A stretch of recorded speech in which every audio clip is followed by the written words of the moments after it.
Ассалаумағалейкум, Қалқор районы халқы. Қалқор районының демографиялық жағдайы 2025 жылдың январ-март айлары үшін дәслепкі мағлұмат. Қалқор районының тұрақлы халық саны 2025 жылдың 1 апрель жағдайына 54,5 мың адамды құрап, өткен жылдың осы дәуірімен салыстырғанда 0,12 мың адам, яғни 0,4%-ке көбейді.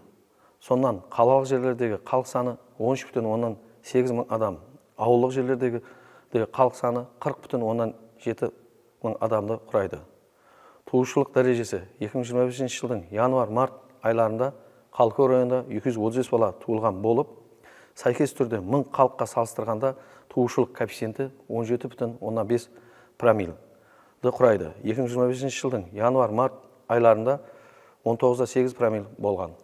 Қайтыс болғандар 2025 жылдың январ-март айларында Қалқор районында қайтыс болғандар саны 75 адамды құраған болып, сәйкес түрде 1000 халыққа салыстырғанда өлімшілік коэффициенті 5,6 промилл құрады. Һәм 2024 жылдың сәйкес түріне салыстырғанда 0,4 промиллге көбейген.